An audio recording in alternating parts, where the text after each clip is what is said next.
वो जाके अपने केसेस रजिस्टर कराएं या वो जाके किसी को बता भी सकें।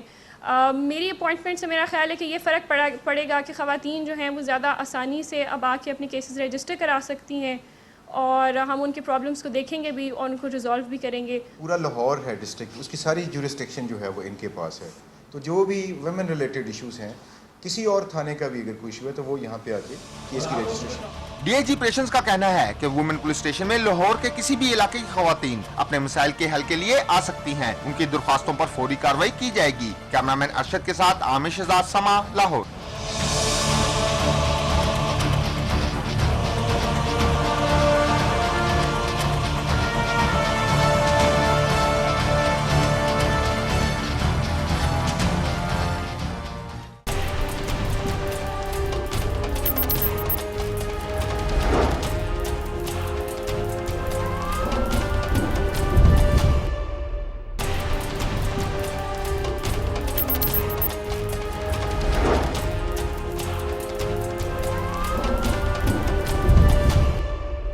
रावलपिंडी की पुलिस ने तारीख की सबसे बड़ी नकबजनी में मुलविस मुलजिम को गिरफ्तार कर लिया। एफआईआर में बाप मुद्दई जबकि बेटा मुलजिम की हैसियत से सामने आया है। क्राइम सीन से लेकर मुलजिम की गिरफ्तारी तक तफ्तीश में जो उतार चढ़ाव आए वो कुछ यूं थे।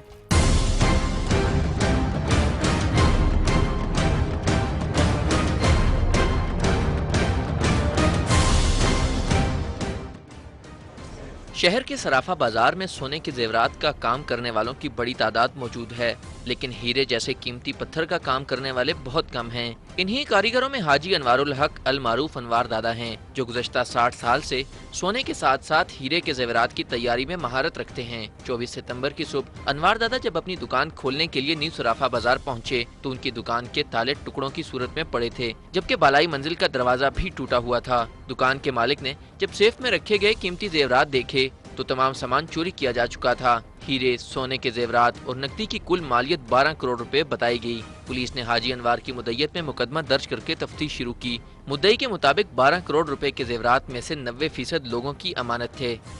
ये हमारे पास सबकी अमानतें आती हैं, जूलर्स हमें सब कुछ देते हैं, हम उनको बना के देते हैं। मेरे दादा यहाँ पे काम करते थे, फिर मेरे वालिद साहब ने किया, अब मैं कर रहा हूँ। तो हमें कोई यहाँ पे 60 साल हो गए काम करते हुए, कभी ऐसा कोई वाक़या नहीं आया, ये फर्स्ट टाइम हुआ। इसलिए जो 2-3 महीनों में जो 8-10 जूलर जो हैं वो लुटे और उनके बच्चों की रोजी रोटी से उनको महरूम कर दिया गया। अनवार दादा जो कि एक जिनका नाम पूरे पाकिस्तान में है, उनकी 10 से 12 करोड़ रुपए की जो नकबजनी हुई और उनको उनकी जमा पूंजी से महरूम कर दिया गया। पुलिस ने जाए वारदात से फिंगरप्रिंट समेत दीगर शवाहिद हासिल करके तफ्तीश शुरू कर दी, लेकिन चोर ने इस कदर महारत से वारदात की कि पुलिस को इब्तदाई तफ्तीश में कोई कामयाबी न हो सकी। इसके बावजूद तफ्तीशी माहिरीन इस बात पर मुत्तफिक थे कि वारदात करने वाले का ताल्लुक इसी मार्केट से है। आधे सामान को तारे लगे हुए हैं और आधे सामान से सामान ले के मुलजमान जो है गए हैं। उसके बाद जो है उसकी बलाई छत जो है एक कमरा था, उससे चढ़ के ऊपर जाना, छत की ममटी का दरवाज़ा तोड़ना, ये सारे हालात वाक़यात मशकूक थे। हमने वो मोबाइल लेबॉर्ट्री मंगवाए ना, उन्होंने फिंगरप्रिंट लिए, फिर जो अपना उसके बाद कुत्ते जो सनफर डॉग सेंटर से मंगवाए गए, हमारे सामान मंगवाए, वो भी आगे नहीं चले, तो वो ये समझ गया हम कि तफ्तीश अंदर ही है, ये बाहर नहीं है, तफ्तीश अंदर ही है, ऐसे ऐसे लगे रहे हैं। पुलिस ने सराफा मार्केट की मुख्तलिफ दुकानों और कारखानों में काम करने वालों को भी शामिल तफ्तीश किया, ताहम तफ्तीश बंद गली से बाहर न निकल सकी।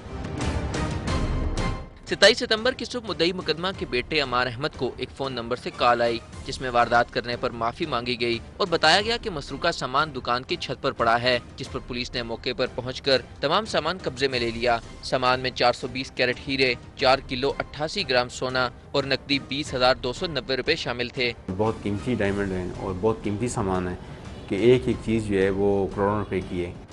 पुलिस ने जब मुद्दई को मौसूल होने वाली कॉल का डाटा हासिल किया तो ये मोबाइल फोन मुद्दई के बड़े बेटे इमरान के ज़ेर इस्तेमाल था, जिसे पुलिस ने गिरफ्तार कर लिया। मुलजिम ने पुलिस को पूरी वारदात लफ्ज़ बलफ्ज़ बता दी।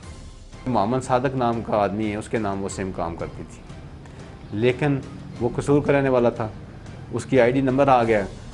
उसके अलावा वो सिम जब वहाँ से निकाल के उसी मोबाइल फ़ोन में जब उसने अपनी सिम डाली तो वो उसमें उसका ईमेल नंबर हमारे पास आ गया। ईमेल नंबर में जब हमने चेक किया तो ईमेल नंबर में इसी का फ़ोन, इसके बेटे का फ़ोन इमरान का, वो उसमें वो यूज़र वो आ गए। हमें उससे काफ़ी मदद मिली जब उसको बताया कि आपका ये फ़ोन यूज़ हुआ है, आपने फ़ोन यूज़ किया है, इस तरह आपने कॉल की है, इस तरह आपकी लोकेशन आई है। तो उसके बाद उसने कहा जी शुरू करें जी, मैं आपको सब कुछ बताता हूँ कि मैंने कैसे किया। नीचे दरवाजे गेट का ताले खोल के फिर ऊपर के ताले तोड़े थे। ऊपर के ताले तोड़ने के बाद फिर सेफ के ताले खोल के फिर उसमें से सामान निकाला। गिरफ्तार मुलजिम और मुद्दई के बेटे का कहना है कि इसका कारोबार तनज़्ज़ुली का शिकार था, जबकि इसके भाई रोज बरोज तरक्की कर रहे थे। यही वजह थी कि उसने वारदात कर डाली। इस चीज़ का इल्म नहीं था कि इतना सामान है, बस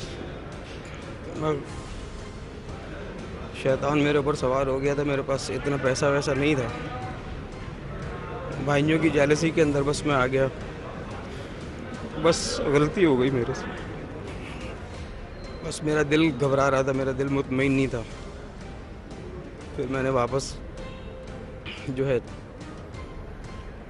ऊपर ही रख दिया था छत पे। फिर इत्तला कैसे दी? फ़ोन कर दिया था मैंने। किसको?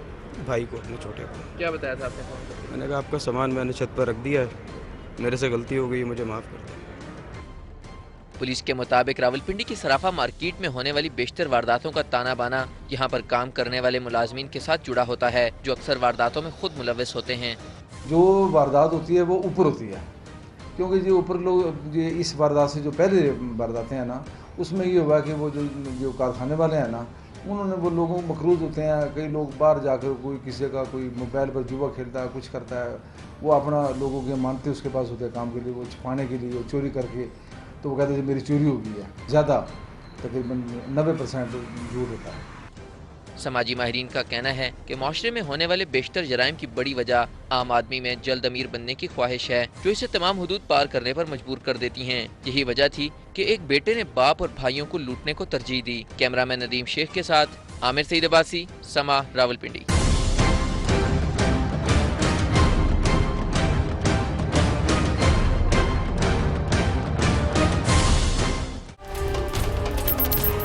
गडाफ टाउन का शुमार कराची के ऐसे इलाके में होता है जहां से शहर के दाखिली और खारजी रास्ते निकलते हैं, और इन्हीं का सहारा लेकर जराइम पेशा अफराद गाड़ियां चोरी करने के अलावा मुख्तलिफ वारदातें करके आसानी से फरार हो जाते हैं।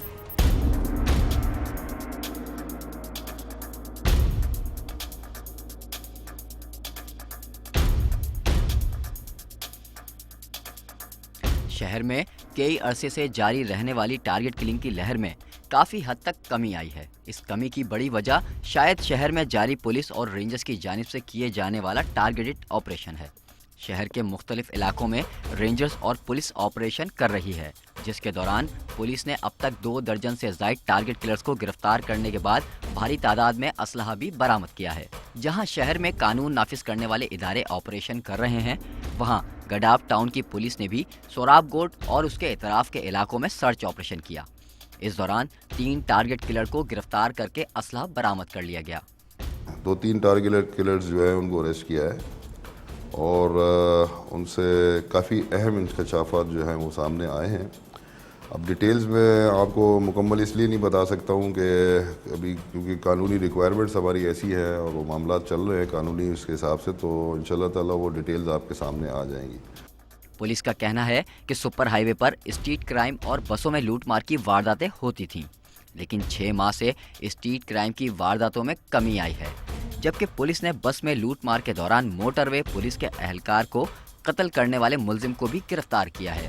अपनी पेट्रोलिंग को एनहांस करके और चंद हसास जगहों पे हमने पिकेट्स कायम किए हैं ताकि ये स्ट्रीट क्राइम्स को जो है मिनिमाइज़ कर सकें। अल्हम्दुलिल्लाह उसमें हमें काफ़ी हद तक कामयाबी हासिल हुई है और स्ट्रीट क्राइम्स जो हैं उसकी जो है उसमें काफ़ी जो है कमी है। कुछ 1 आध साल पहले वहाँ पे ड्यूरिंग दी अपना जर्नी एक बस में मर्डर हो गया था और वो हाईवे पुलिस का जो है वो ऑफिशियल था, उसका भी मर्डर जो है उसको अरेस्ट किया गया था और उसके खिलाफ अभी कार्रवाई जो है वो चल रही है। एसपी गडाफ टाउन का कहना है कि पुलिस लैंड माफिया की सरपरस्ती करती थी, लेकिन अब इसमें कमी आई है और जिन अफराद की जमीनों पर लैंड माफिया के कारिंदों ने कब्जा किया था वो भी खत्म करवा दिया गया है और कब्जा किए जाने के हवाले से अवाम पुलिस से राब्ता कर रही है।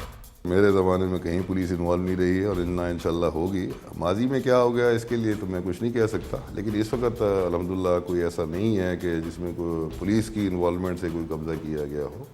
और हमारी सीनियर कमांड का भी बड़ा क्लियर कट डायरेक्शन है कि 2-3 जो है उसमें ऐसे क्राइम्स है जिसको किसी सूरत में टॉलरेट नहीं किया जाएगा। और this is one of those crimes जिसमें कि जो लैंड ग्रैबिंग के जो इश्यूज़ हैं उसको बड़ा सीरियसली ले रहे हैं और उस पर बड़ा सीरियसली काम कर रहे हैं। और इसी वजह से कोई ऐसा लेटेस्ट मेरे ज़माने में कोई ऐसा इशू सामने नहीं आया कि किसी की ज़मीन पे कब्ज़ा हो गया। Rather on the other hand हमने किसी को पोजेशन दिलवाया ही होगा एक्चुअल राइटफुल ओनर को। पुलिस का कहना है कि सोराब गोड और उसके इतराफ के इलाकों में कोई नो गो एरिया नहीं है। पुलिस बाआसानी किसी भी इलाके में दाखिल हो जाती है और मुतादिद बार पुलिस ने इन इलाकों में कार्रवाई भी की है। कोई ऐसा नो गो एरिया नहीं है। रात 3 बजे तक मैं भी पेट्रोलिंग करता हूँ, मुझे तो कोई नो गो एरिया नज़र नहीं आया। लोगों से सुनता हूँ कहते हैं, लेकिन बहरहाल अब तक मुझे कहीं नहीं रोका गया। अब जब किसी इलाके में एसपी फ्रीली मूव कर रहा है और किसी भी इलाके में जाके वो किसी भी वक्त कुछ भी कर सकता है, तो मुझे तो कोई प्रॉब्लम, हम जिस वक्त चाहते हैं जहाँ चाहते हैं किसी को अरेस्ट करना, कोई ऐसा हमें इंटरेस्ट या हमें रुकावट पैदा नहीं होती। शहर के किसी भी इलाके से गाड़ी छीनने के बाद मुल्जिमान कराची से बाहर निकलने के लिए सुपर हाईवे इस्तेमाल करते हैं और बाआसानी इन रास्तों से शहर से बाहर निकल जाते हैं। पुलिस के मुताबिक ऐसे वाकयात का जब तक पुलिस को इल्म होता है मुल्जिमान शहर से निकल चुके होते हैं। वारदात करने वाले हैं उनका जो मोडस ऑपरेंडाई है वो ये है कि जो भी ड्राइवर गाड़ी में होता है वो उसको कहीं ना कहीं वीराने में ऐसी जगह पर छोड़ देते हैं कि जब तक वो पुलिस को अप्रोच करता है और ये इन्फॉर्मेशन पुलिस के पास पहुंचती है उस वक्त तक 3, 4, 5 घंटे और एट टाइम्स 10-10 घंटे का वक्फा आ जाता है। तो उनके लिए बड़ी आसानी से मुमकिन होता है कि वो कराची की हदूद छोड़ के किसी भी साइड पे चले जाए। बहरहाल ये चूँकि इसमें स्पेशलाइज जो डिपार्टमेंट है दैट इज़ ACLC, अगर ऐसे कोई वाक़यात होते हैं तो ACLC फिर उसमें अपना किरदार अदा करती है। लेकिन अपनी पेट्रोलिंग के ज़रिए और स्नाइप चेकिंग के ज़रिए हम हाईवे पे कई मरतबा इस तरह करते हैं कि अचानक जो है कहीं ना कहीं जो है हम गाड़ियों की तलाशी शुरू करवाते हैं। शहर में किसी भी सूरत हाल से निपटने के लिए पुलिस की नफरी इंतहाई कम है। ऐसे में अगर आवाम और पुलिस के दरमियान राब्ता हो तो पुलिस को काफ़ी मदद मिलती है। कराची एक ज़माने में जब 50-60 लाख शहर आबादी का शहर था, उस ज़माने में पुलिस जो थी वो तकरीबन जो अवेलेबल जो था स्ट्रेंथ जो थी वो 15 से 18,000 20,000 के करीब थे। ओवर दी ईयर्स आप देखें कि इस वक्त 1,80,00,000 की आबादी हो चुकी है और मौजूदा पुलिस फोर्स जो है वो 32,000 अफराद पर मुश्तमिल है। तो practically it is next to impossible कि आप हर गली कूचे में जो है वो एक पुलिस वाले को जो है तैनात कर दें और वहाँ वो सिक्योरिटी या गार्ड ड्यूटी करता रहे।